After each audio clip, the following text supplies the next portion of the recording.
everyone, let me introducing myself first. My name is Gernia Desirianes. You can call me Gernia, and my NPM is 2441114. Secara umum, teori keputusan adalah studi tentang bagaimana seseorang atau suatu lembaga memilih tindakan terbaik ketika dihadapkan pada berbagai alternatif. Dalam statistika ekonomi, teori keputusan digunakan untuk membantu mengoptimalkan atau hasil atau yang bisa disebut benefit, memaksimalkan resiko, dan membuat keputusan yang lebih objektif. Elemen utama dalam teori keputusan. Yang pertama, ada alternatif tindakan.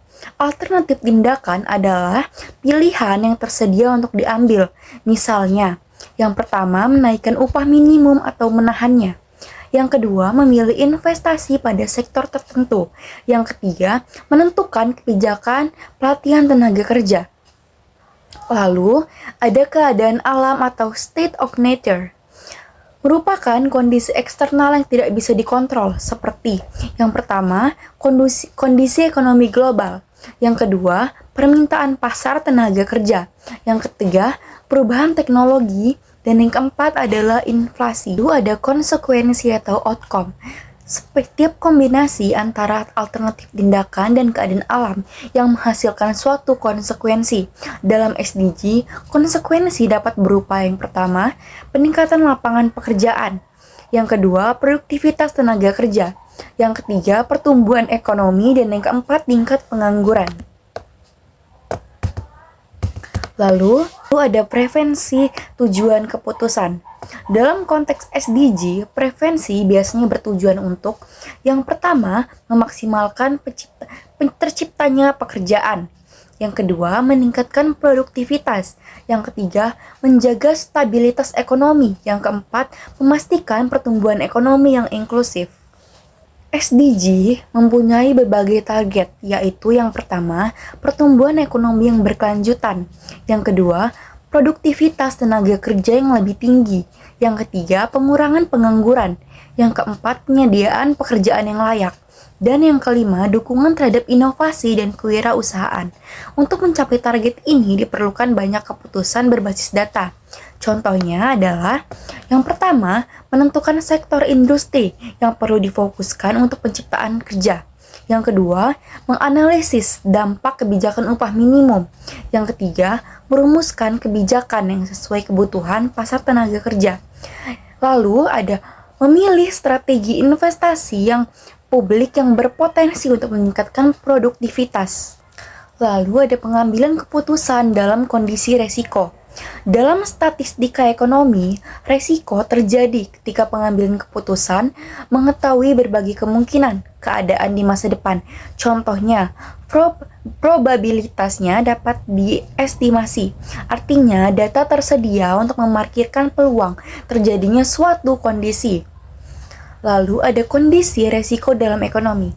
Resiko muncul karena variabel ekonomi seperti pertumbuhan, inflasi, dan permintaan tenaga kerja yang tidak dapat dipastikan secara absolut. Namun, dengan data historis, probabilitasnya dapat dihitung. Lalu ada contoh resiko dalam konteks SDG. Yang pertama, meningkatkan pengangguran akibat kehambatan ekonomi. Lalu, yang kedua, rendahnya produktivitas karena rendahnya pendidikan tenaga kerja. Yang ketiga, resiko kegagalan program penciptaan kerja. Yang keempat, resiko penurunan kesempatan kerja akibat otomatisasi. Dan ada metode utama dalam pengambilan keputusan dalam resiko. Adalah yang pertama yaitu ada expected value atau nilai harapan. Dengan rumus probabilitas dibagi times nilai dan dibagi nilai outcome. Dalam konteks SDG, metode EV digunakan untuk mengevaluasi kebijakan secara kuantitatif. Misalnya, untuk menghitung hasil yang diharapkan dari kebijakan pelatihan kerja. Yang kedua, menilai potensi penyerapan tenaga kerja dari sektor tertentu. Yang ketiga, menentukan tingkat investasi yang optimal untuk pembangunan ekonomi. Lalu ada beberapa alat pengambilan untuk keputusan terkait SDG. Yang pertama, perencanaan pasar tenaga kerja. Teori keputusan untuk membantu menentukan. Yang pertama, ada jenis yang perlu dikembangkan. Yang kedua, ada sektor yang akan menyerap tenaga kerja besar. Yang ketiga, ada kebijakan pengurangan pengangguran. Yang keempat, strategi peningkatan produktivitas tenaga kerja. Dengan memproyeksikan tren permintaan tenaga kerja yang menggunakan data historis dan model statistik, pemerintah dapat membuat keputusan yang optimal. Ada penentuan upah minimum, perhitungan dampak terhadap pekerjaan. Lalu yang kedua ada simulasi, probabilitas PHK, proyeksi kemampuan perusahaan, serta analisis inflasi. Teori keputusan memungkinkan analisis yang lebih objektif dibandingkan keputusan berbasis diskusi politik semata. Lalu ada investasi untuk pertumbuhan ekonomi.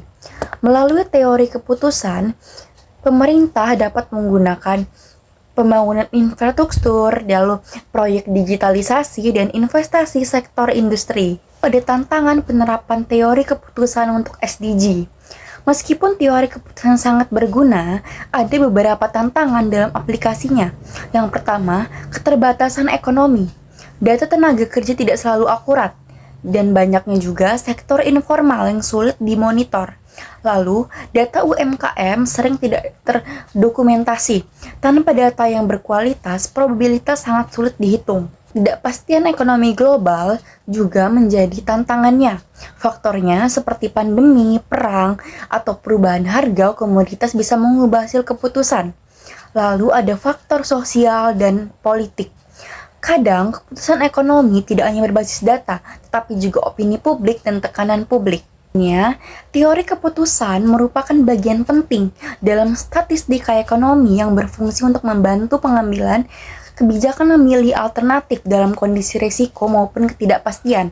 Dalam konteks SDG, teori keputusan sangat relevan untuk yang pertama, merumuskan kebijakan tenaga kerja. Yang kedua, untuk menentukan upah minimum. Yang ketiga, untuk mengembangkan sektor ekonomi yang menyerap tenaga kerja. Yang keempat, meningkatkan produktivitas. Yang kelima, untuk menciptakan pertumbuhan ekonomi yang berkelanjutan.